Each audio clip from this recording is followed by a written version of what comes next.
Feche seus olhos mais uma vez, pega na mão da pessoa do seu lado, ore por si e ore por ele ou por ela também. Pai, pedimos que a Tua palavra, doce, preciosa, inspiradora, desafiadora, que cura, que restaura, que libera fé, meu Deus, que edifica os nossos corações, seja liberada agora de maneira poderosa, profunda, viva, ou relevante, substanciosa, gostosa. Possamos ouvir a voz do Senhor e ver a Tua imagem. Permeia, Espírito Santo, esse lugar com liberdade. É a nossa oração em nome de Jesus. Você pode dizer amém? Estamos compartilhando sobre edificar a unidade, e usamos o texto da Páscoa, onde Jesus mesmo foi o sacrifício, onde Jesus mesmo, entrando em Jerusalém, na entrada triunfal, celebrado por aquela multidão, e a mesma multidão, de maneira paradoxal, em poucos dias, gritava, esgoelava, crucificam. E nós mostramos que unidade não é construída com festa, unidade não é construída com muito evento. Não interessa quão bom é o evento, a festa, o movimentão, o trio elétrico. Não é aí que se constrói a unidade. E de uma maneira interessante, Deus, olha para cá, Deus permite que aconteça aquele frisson, aquela manifestação pública. Cidade de Jerusalém em peso foi mobilizada.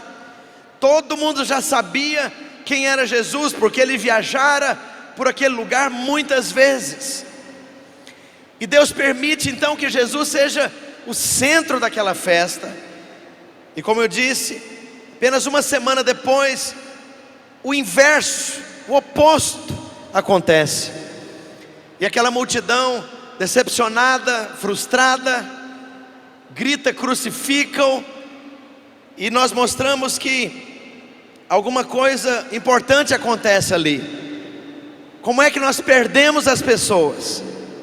Dissemos ontem, 6, 8 pontos, que nós perdemos as pessoas quando elas não entendem a visão, quando o coração delas não foi ganho, quando nós somos irrelevantes, você não tem nada para dar, ou quando tem e não faz. Perdemos as pessoas quando o tempo acaba, quando a causa se cumpre, envelhece. Perdemos as pessoas quando nós não temos disposição para caminhar, para investir. E nós falamos também que Deus mesmo permite que expectativas sejam profundamente frustradas. E quando essas expectativas são profundamente frustradas, é quando você está pronto. Atenção, muito barulho.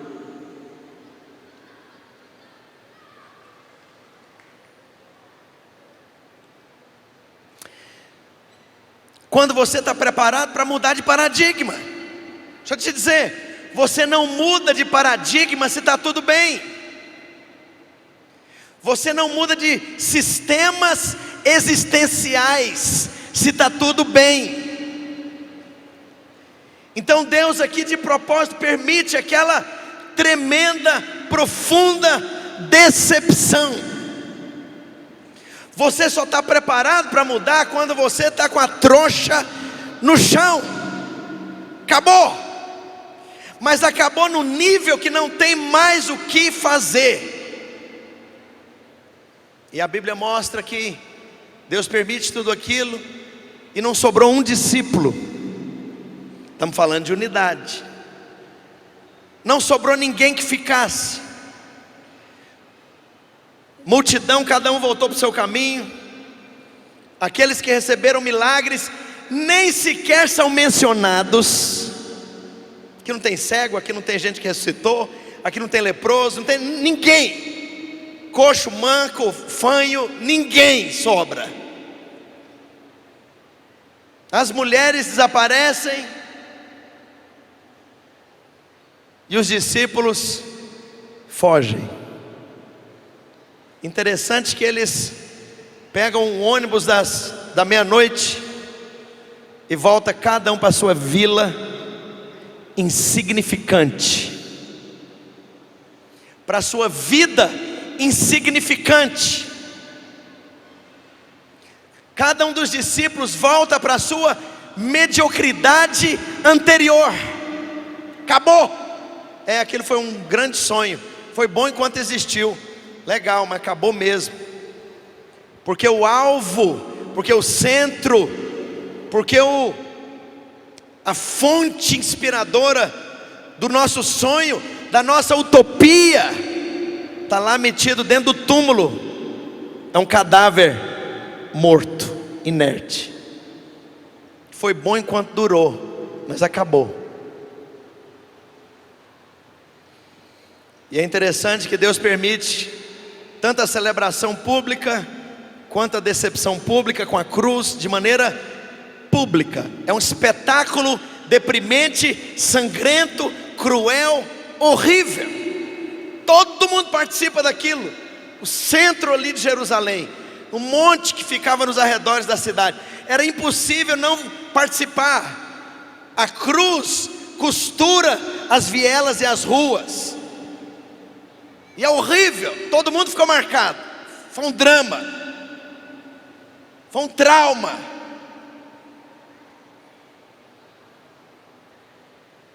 Mas agora é interessante que as coisas acontecem não publicamente mais. As coisas agora, para construir unidade genuína, na base desse investimento duro, caro, dolorido, penoso, que é a morte. E falamos hoje de manhã que aqui é um princípio. Não é a morte literal de você ser crucificado numa cruz de madeira literal e ter suas mãos pregadas, afixadas com pregos de ferro de maneira literal, mas é um princípio. Você só produz unidade com a cruz, com a morte, quando você investe, porque é um princípio ainda mais profundo aqui. Eu prendo você, eu te constranjo quando eu morro por você, quando eu sofro por você, quando eu invisto em você, quando eu pratico princípios de um amor genuíno, sem segundos interesses, segundas intenções. E foi o que Jesus fez. E a Bíblia diz que o amor de Cristo é constrangedor, porque você se sente em dívida o tempo todo, e o mínimo que você pode fazer é entregar a sua vida para Ele e segui-lo, porque não há preço maior. Ninguém se interessou por você assim. E agora, na sequência, para edificar a unidade, Jesus manda um recado, que as mulheres vão lá derramar perfume sobre o cadáver. E eis que ao invés de cadáver, elas encontram Jesus em pé, resplandecente, vivo. E Jesus disse: ide, vão adiante de mim e dizei aos meus discípulos, não era multidão, aos meus discípulos. E ele menciona nominalmente o que se convulsionou em pranto, em arrependimento, de maneira mais profunda. Dizei aos meus discípulos e a Pedro que eu vou lá encontrar com eles. E aqui a Bíblia, capítulo 21 de João. Convido você a abrir sua Bíblia comigo. Vamos ler do verso 1 ao 17. Você tem um encontro. Constrói-se unidade quando estamos dispostos a amar, investir, entrar no princípio da perda, da dor, do desconforto, do investimento. Investimento do que, pastor? De tudo que você é, de tudo que você tem. Tempo, acesso, privacidade, dinheiro, trabalho, oração, ensino, relacionamento, comunhão, amizade. Quero perguntar: para quem você tem investido isso? Essas serão as pessoas que vão contar na sua vida. E dissemos hoje de manhã também, aquilo pelo que você se importa, você está disposto a morrer por isso. Quando eu falo morrer, é nesse sentido de dar, sacrificar, investir. Você só põe a mão no bolso por aquilo que você reputa por precioso. Você põe a mão no bolso para dar um presente para sua esposa, para o seu marido, para os seus filhos. Quando os vínculos começam a ficar mais distantes, quando é a sogra, o cunhado, o tio, o presente vai caindo de valor, vai ficando mais barato. Quando é um primo em segundo grau, ou um amigo da escola do segundo grau, é só uma lembrancinha. Aquilo pelo que você se importa, você vai investir, você vai se desgastar, você vai sofrer, você vai entrar no princípio da cruz. Aquilo que não importa, não importa. E no capítulo 21, a Escritura Sagrada diz, capítulo 21 de João, verso 1: depois disto, manifestou-se Jesus outra vez aos discípulos junto do mar de Tiberíades, e manifestou-se deste modo: estavam juntos Simão Pedro, Tomé, chamado Dídimo, Natanael, que era de Caná da Galileia, os filhos de Zebedeu, e os outros dois dos seus discípulos. Disse-lhe Simão Pedro: vou pescar. Espera lá, vou pescar onde?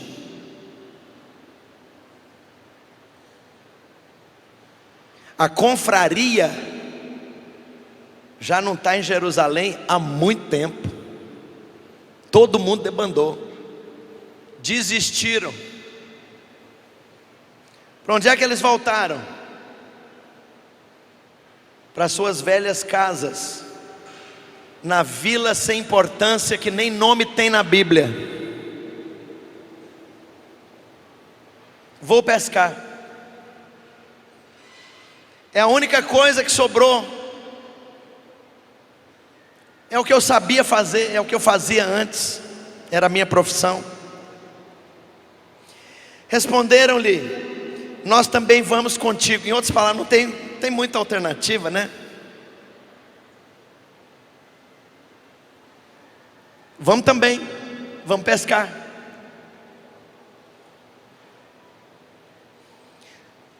Saíram e entraram no barco, e naquela noite nada apanharam. Eu fico pensando, qual é o assunto daquele barco? Era um silêncio sepulcral. Todos eles viveram intensamente a maior, mais arrebatadora, mais poderosa, mais profunda, mais marcante experiência das suas existências. Agora estavam ali os três mais íntimos, com cara de alface. Eu imagino que foi a noite inteira de silêncio. E uma coisa inusitada acontece de novo.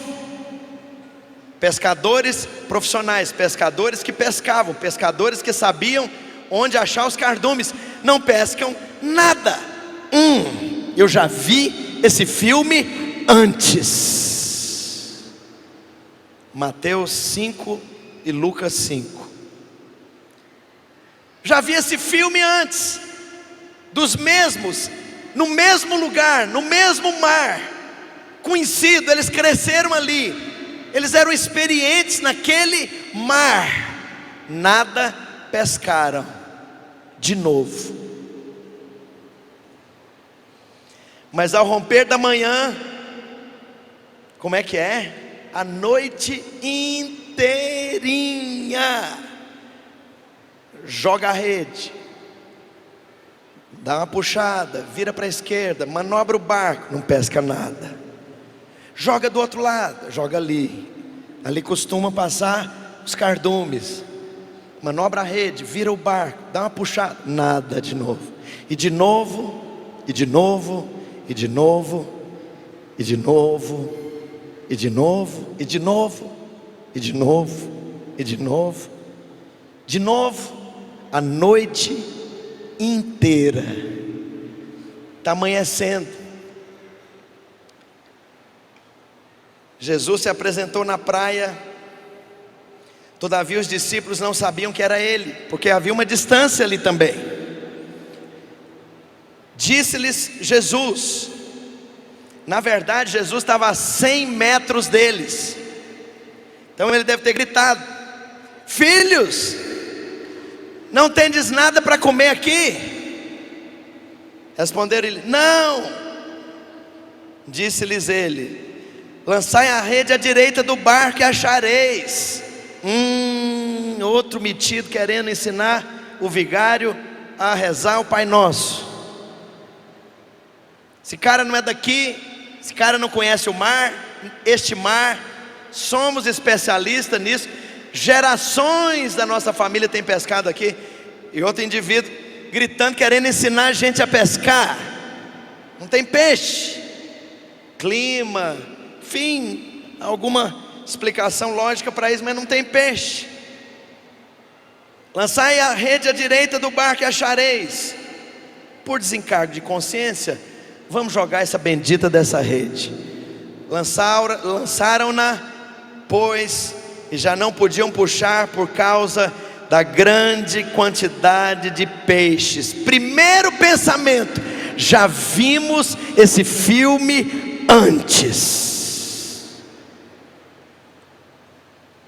Vocês estão lembrando de 3 anos e 7 meses atrás, nesse mesmo bate-canal, nesse mesmo lugar, nessa mesma praia, nesse mesmo contexto, nessa mesma experiência frustrante?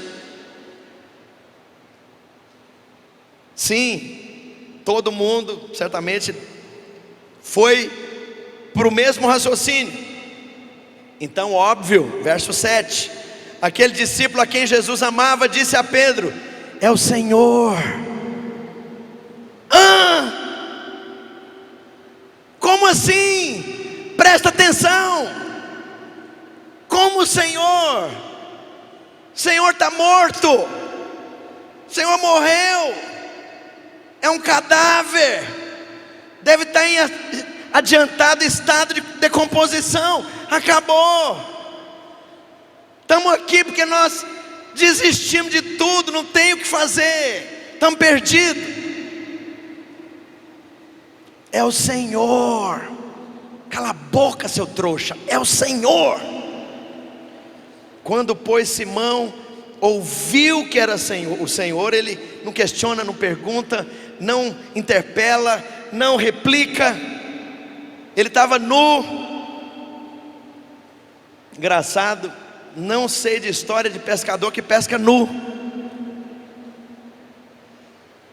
Eu acho que eles tinham jogado a toalha num nível tão profundo: quero saber de mais nada, eu vou pescar é peladão mesmo, que se lixe o mundo. Minha reputação foi por beleléu há muito tempo. Eu sou o traidor lá que entreguei o meu mestre. Até o galo cantou. Então ele veste ali qualquer coisa e pula no mar. Mas e o tanto de peixe aqui que nós pescamos? O barco vai virar, que se dane, eu quero saber de peixe. Pula na água e vai nadando. Verso 8: mas os outros discípulos vieram no barquinho, puxando a rede com os peixes, porque não estavam distantes da terra, senão cerca de 100 metros, equivalente a 200 côvados.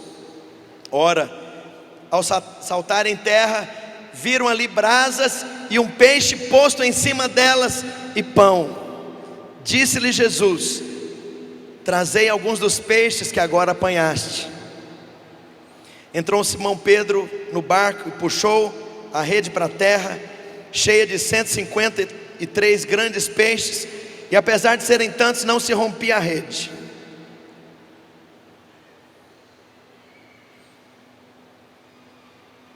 E aí é uma questão aqui profunda. Ei, nós largamos tudo da outra vez. Você está lembrado do que é que nós fizemos da última vez? Deixamos tudo. Fomos fazer parte daquela igreja sua. Largamos tudo, deixamos tudo. Passei a viver em função dos irmãos, da pregação do evangelho. Te segui, fui discípulo. Fiz tudo que era suposto um discípulo fazer. Dei tudo, entreguei tudo, porque o Senhor compartilhou propósito. Lembra que o Senhor disse: farei de vocês pescadores de homens? Nós acreditamos, largamos as redes e seguimos. E por que esse desastre absoluto, esse fracasso bombástico? O Senhor falou que faria da gente pescadores de homens. Estou vendo aqui a gente pescar homem. Nós estamos pescando peixe de novo.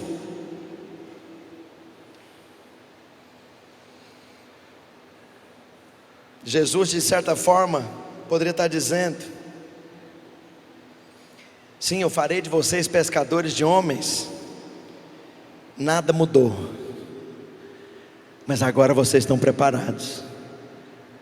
As expectativas estão no lugar certo, e a dependência do meu espírito vai ser completa. Nenhuma vida cristã está preparada antes de passar pelas crises e testes e permanecer.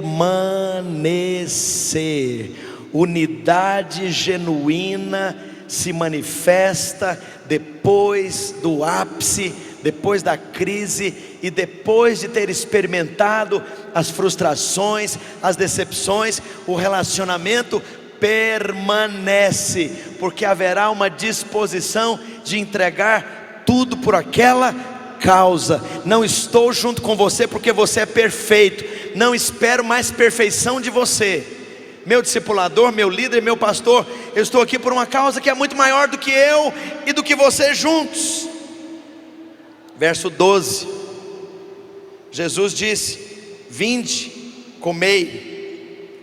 Mas nenhum dos discípulos ousava perguntar-lhe nada: quem és tu? Porque sabiam que era o Senhor. Chegou Jesus, tomou o pão, deu-lhe, e semelhante o peixe. Parece que já vimos esse filme antes. Essa coisa de partir a comida, de dar a bebida. Verso 14, foi esta a terceira vez que Jesus se manifestou aos seus discípulos, depois de ter ressuscitado entre os mortos. Depois de terem comido, perguntou Jesus a Simão Pedro. E aqui Jesus já não tem mais nada para esconder. Ele disse: Simão Pedro, filho de João, você me ama com amor ágape, mais do que estes? Respondeu Pedro: sim, Senhor, tu sabes que eu te amo com amor filéu, com amor de amigo. Não tenho amor ágape. Eu achava que eu tinha, mas não tenho. No original grego, a pergunta de Jesus é: você me ama com ágape? A resposta dele: eu te amo com filéu, amigo. Não sou mais exasperado para pular na frente e falar: chá comigo. Eu sei, eu apronto, aconteça, eu faço, estou pronto, estou preparado. Te amo sim. Acabou aquela precipitação, aquela afobação, aquela sangria desatada a maneira com a qual eu conduzia a minha vida e todas as minhas coisas.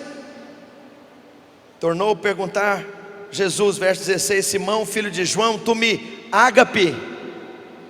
Respondeu: sim, Senhor, tu sabes que eu filéu, meu amor é amor de amigo, não chega a tanto como amor ágape. Disse-lhe Jesus de novo: pastoreia, cuida, investe nas minhas ovelhas. Então presta atenção. Você diz que ama Jesus? Seu amor por Deus é testado na maneira como você cuida dos seus irmãos. Parece que você não ouviu o que eu disse. O seu amor por Jesus é avaliado, é quantificado pelo nível de amor que você demonstra pelos seus discípulos, pelos seus filhos e filhas espirituais, pelos seus companheiros, pelas suas ovelhas, pelas pessoas que caminham com você. Ah, mas eu não sou líder da célula. Não interessa. Você me ama? Cuida desse povo, dá uma olhada, faz igual cabeça de coruja, dá 360 graus, olha para trás. Você me ama? Cuida desses. Olha de lado, tem um bocado de gente de pescoço duro. Olha de lado, à esquerda, à direita, dá uma olhada para trás. Se quiser ficar de pé, dá uma olhada mais distante. Você me ama? Cuida desses. Cuida da célula. Cuida das pessoas que você ganhou para Cristo e levou para o encontro. Cuida do seu discípulo. Cuida do seu discipulador. Cuida do obreiro que está passando por uma crise familiar, matrimonial, financeira. Você me ama? Essa é a unidade que vai haver entre nós. É isso que vai produzir alguma coisa que o mundo não tem. Pastorei as minhas ovelhas. Perguntou-lhe terceira vez: Simão, filho de João, tu me amas com amor ágape? Entristeceu-se profundamente Pedro por ter perguntado pela terceira vez: tu me amas com amor ágape? Respondeu-lhe: Senhor, tu sabes tudo. Eu não sei, tu sabes tudo. Tu sabes que eu filéu. Disse-lhe Jesus pela terceira vez: apacenta as minhas ovelhas. E aqui, em verdade te digo que quando eras mais moço, você era muito autoconfiante, achava que podia, que fazia, que sabia, que acontecia, e andavas por onde tu querias. Mas quando fores mais maduro, mais velho, estenderás as mãos e outro, meu Espírito, te cingirá e te levará para onde tu não queres. Em outras palavras, você vai aprender a prender as pessoas com laços invisíveis de amor, servindo as ovelhas, cuidando das ovelhas, amando as ovelhas, investindo nas ovelhas. E como é que a gente traduz isso de maneira palpável, objetiva, prática? Pergunta para o seu vizinho: o que é pastoreia as minhas ovelhas? Pergunta aí, o que é isso? Vamos traduzir isso de maneira prática. Primeiro, comprometer-se individualmente com aqueles que Deus te deu. Quem são aqueles que Deus te deu? Os meus filhos, a minha esposa, os meus discípulos, as pessoas próximas, o círculo de relacionamento mais próximo.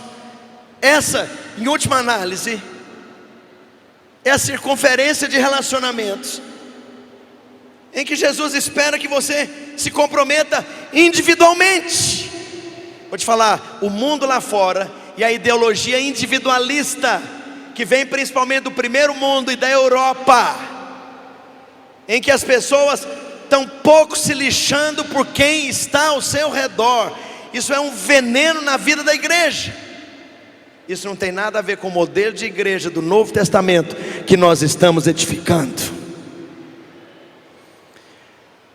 Comprometer-se individualmente significa: eu estou abrindo a você o acesso ao meu relacionamento, a mim. Eu estou com o meu coração aberto, sem proteção, com os escudos e com as defesas e com as máscaras todas colocadas no chão.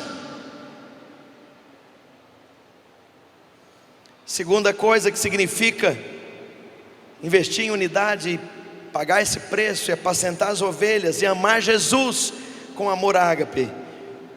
Dar-se sem reservas para a edificação da casa de Deus. Já contei isso antes, mas sabe, irmãos, a gente, quando começou tudo isso lá atrás, nós tínhamos entre 19 e 20 anos. E as décadas passaram.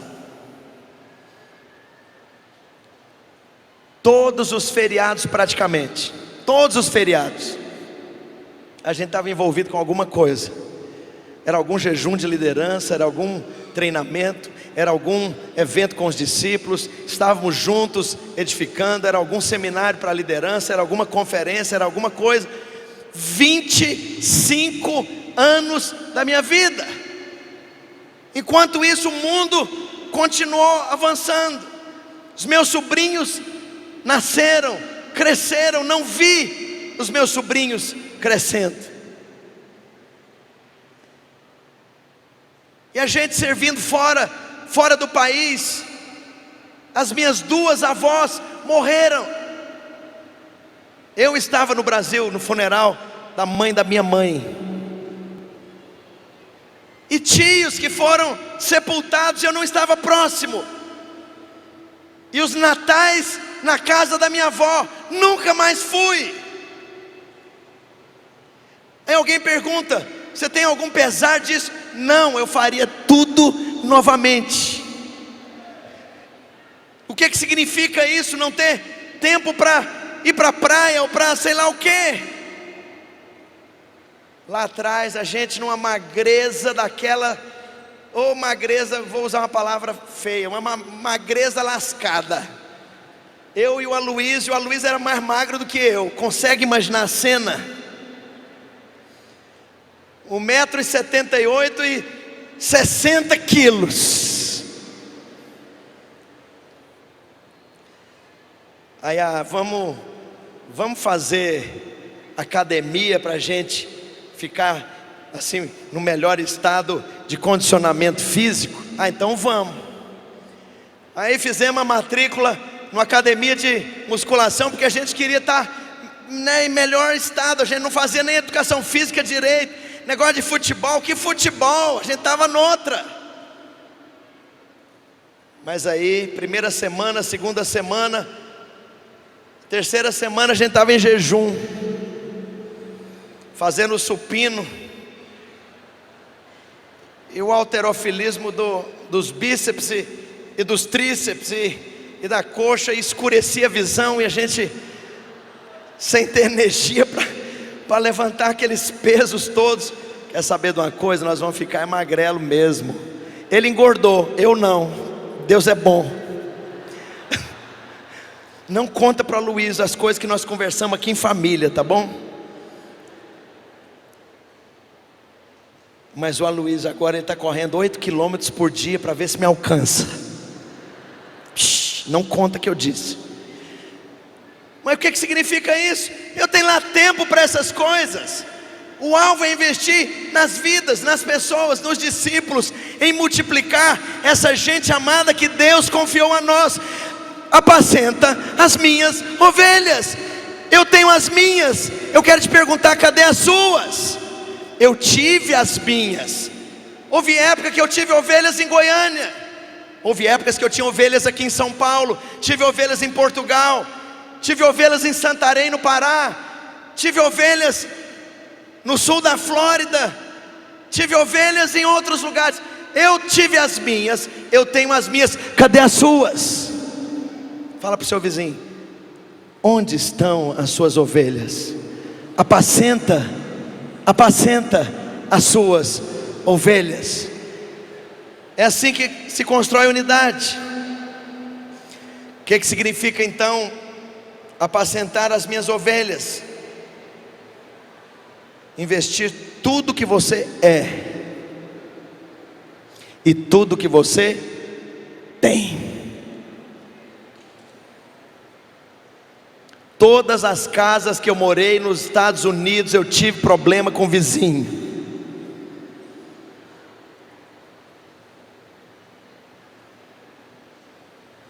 Duas casas atrás, fizeram uma reunião do condomínio, mandaram representante conversar comigo. E disseram: escuta, isso aqui é uma empresa? Eu falei: não, é a minha casa. Não, você não pode ter empresa aqui escondido.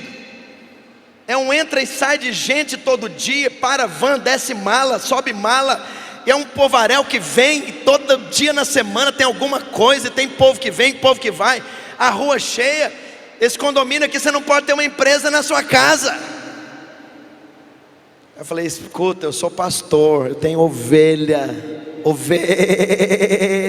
senhor entendeu? Eu tenho ovelha.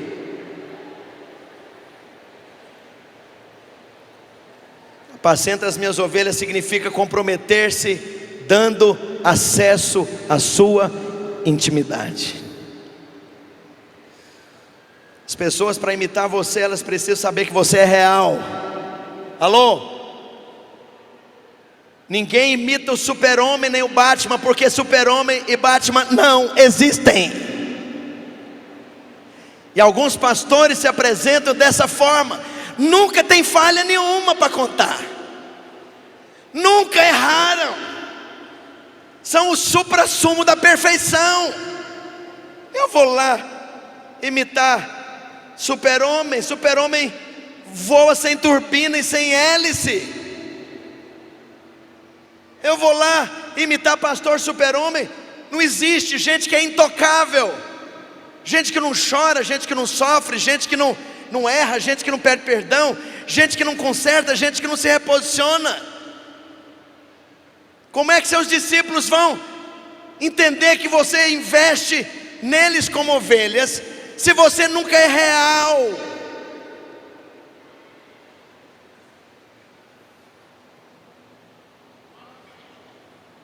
Apacentar as minhas ovelhas significa investir no desenvolvimento do potencial e da liderança dos seus filhos e filhas espirituais. Qual potencial maravilhoso, incrível, tremendo, alto, elevado dos seus discípulos, das suas ovelhas, dos seus filhos e filhas. Investir, treinando, compartilhando, abrindo portas, facilitando. E finalmente, o que significa apacentar as minhas ovelhas? Significa alimentar o discípulo com boa comida. Significa fazer o que Jesus fez, compartilhar propósito, desígnios e destino. Significa acreditar no seu discípulo. O que é acreditar? É investir nos de um talento. Já falamos disso demais. Como Jesus fez. Jesus não foi a Harvard, nem a Oxford, nem a Universidade de Cambridge. Jesus foi onde? Numa vila sem nome. E Ele transformou aquela gente tão limitada nos líderes que algumas décadas depois, atenção, estavam chegando a Roma, capital do império. E aquele império se curvaria em 200 anos diante da mensagem de Cristo. Impressionante. O que significa então investir nas ovelhas? Estar presente na hora da crise. Tem crise que merece deixar o discípulo de banho-maria. Não é todo o tempo que você tem que estar ali rodeando na crise. Tem crise que José precisa passar 2 anos na prisão, calado e sozinho. Não vá tirar José da prisão, você vai abortar o processo.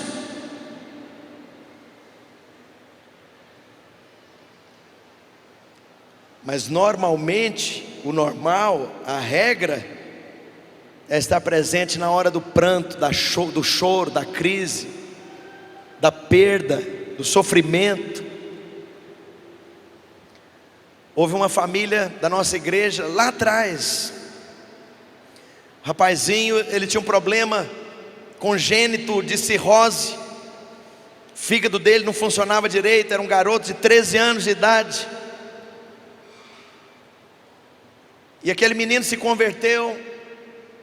E ele tinha uma vida toda muito regrada, porque qualquer coisa que desbalanceasse o fígado, que funcionava mal, ele corria risco muito grave de vida. Os 2 irmãos mais velhos, o irmão e a irmã, vieram para a igreja também. O irmão mais velho se tornou um dos pastores da videira, muito tempo depois. E aquele menino, um dia de madrugada, eu recebo a mãe batendo na minha porta, 3 horas da manhã. E ela em lágrimas dizendo: Gersi está à morte, está morrendo no hospital. E ele chama por você. E eu fui lá e eu vi uma das cenas mais horríveis que eu já vi na minha vida. O menino sangrava por todos os orifícios. A cama ensanguentada, sangue saindo pelo nariz, sangue saindo pela boca enquanto ele falava, em agonia. E a última coisa que aquele garoto pediu é: pastor, ora por mim. Peguei na mão dele, orei. Enquanto eu orava, ele partiu. E a igreja inteira sentiu aquilo, porque a mocidade, os jovens ali, a juventude da igreja era muito unida, muito envolvida. E o funeral do garoto foi no prédio da igreja.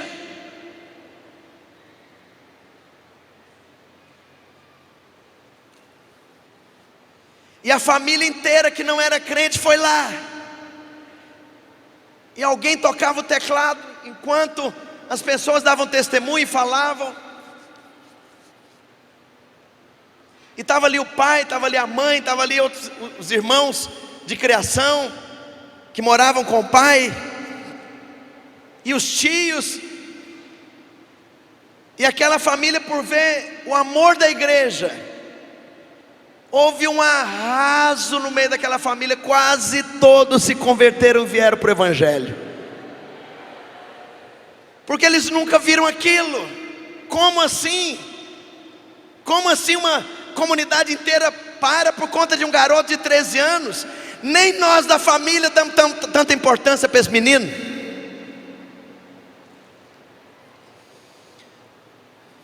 Apacentar as minhas ovelhas significa abrir caminhos, dar oportunidade.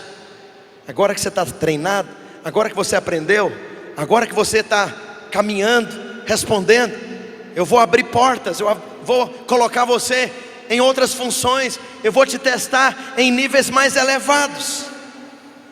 E finalmente liberá-lo para alcançar o seu próprio sonho e o seu próprio voo de graça. Você não me deve nada. Vai e conquista o propósito profético para o qual você existe. Eu gostaria que nesse momento, entendendo que Deus nos chama para um investimento em unidade de maneira prática. Ah, pastor, mas falharam comigo nisso e naquilo. Ótimo, você aprendeu como não deve fazer. Não faça. Ao invés de ter a listinha da cobrança para esfregar na cara daqueles que falharam, seja você a fazer melhor. Isso merece mais galardão. Eu gostaria que você saísse do seu lugar agora e fosse ter com as suas ovelhas. Se você é líder de célula, se você é membro da célula de alguém e você vê seu líder próximo, vai ter com ele. Vamos todos ficar de pé. Se você participa de uma rede de discipulado, se o seu pastor está aqui, se você é pastor, auxiliar, obreiro em treinamento, vai achar a sua turma. Nós prendemos as pessoas em amor quando investimos nelas. Esse é o princípio cardeal da unidade praticado por Jesus de Nazaré. Eu gostaria de convidar você a se aproximar de alguém. Ah, mas não tem ninguém conhecido. Dá uma olhada ao redor, se tem um grupo, as pessoas de mãos dadas, vai lá estar com eles. Não esteja sozinho. Se você vir alguém sozinho, pega na mão dessa pessoa e traz para perto. Dá uma olhada ao redor aí. Se tem alguém sozinho, pega na mão dessa pessoa e integra.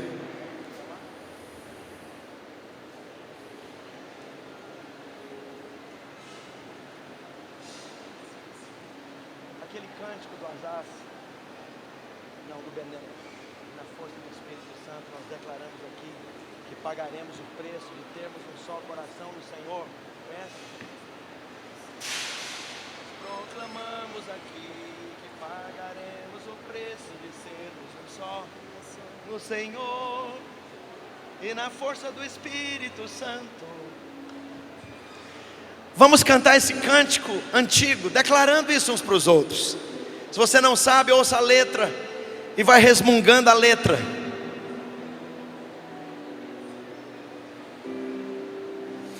Vamos dar destaque no teclado, por favor. Pessoal do som, dá destaque no teclado, acima dos demais instrumentos.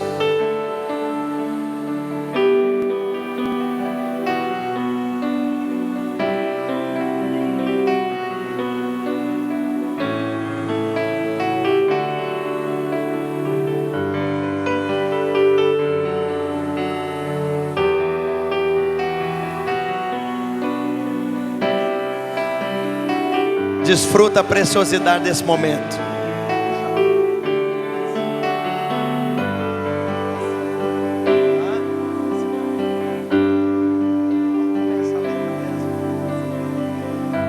Eu sei.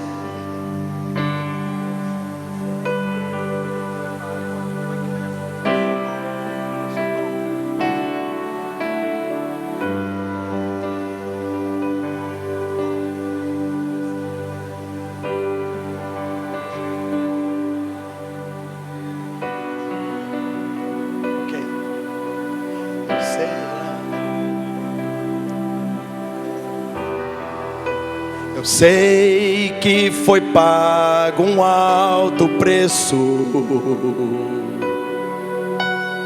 para que contigo eu fosse o meu irmão.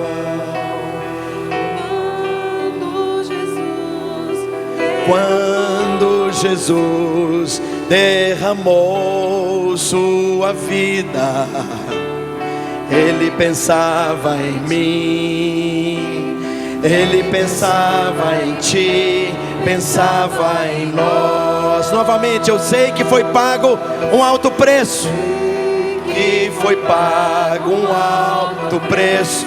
Estamos cantando esse cântico na Páscoa. Para que contigo eu fosse o meu irmão.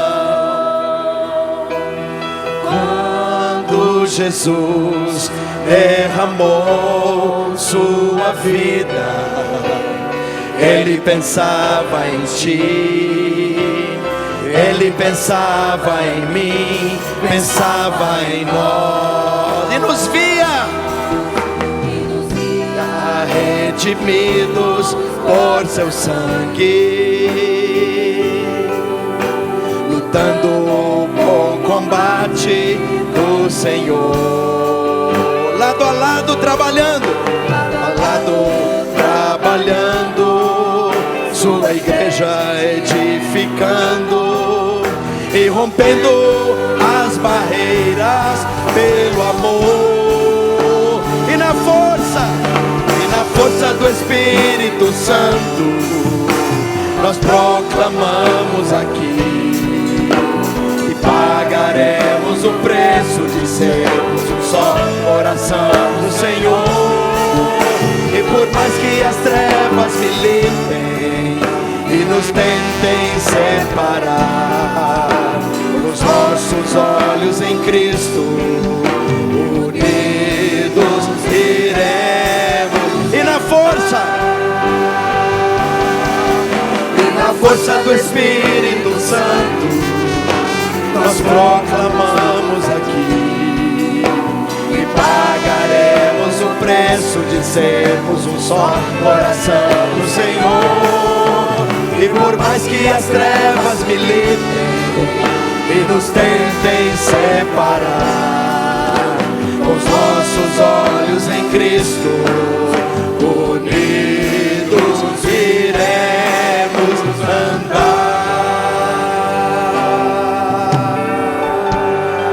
Enquanto os instrumentos tocam aqui à frente suavemente, você vai orar agora. E os irmãos que estão nessas rodas bem grandes, vocês podem fazer rodas menores. Sai do seu lugar e vai orar com alguém. Se você deseja impor as mãos. Você que é líder, faz isso. Mas vamos expressar essa nossa decisão de investir, amando e fazendo o que Jesus ensinou, para que essa unidade consistente seja produzida entre nós. Sai do seu lugar e ore. Vamos orar. Toda essa congregação gigante nesse lugar, orando. Cada um dos cantos desse lugar. Vamos orar agora. Ministre. Vamos orar por cada um. Vamos orar uns pelos outros. Vamos proclamar isso diante do mundo espiritual.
Militem e nos tentem separar, com os nossos olhos em Cristo, unidos iremos andar, e na força do Espírito Santo nós proclamamos aqui e pagaremos o preço de sermos um só coração do Senhor. E por mais que as trevas militem e nos tentem separar, os nossos olhos em Cristo, unidos iremos andar, e na força do Espírito Santo nós proclamamos aqui que pagaremos o preço de sermos um só coração no Senhor. E por mais que as trevas militem e nos tentem separar, com os nossos olhos em Cristo, unidos iremos andar.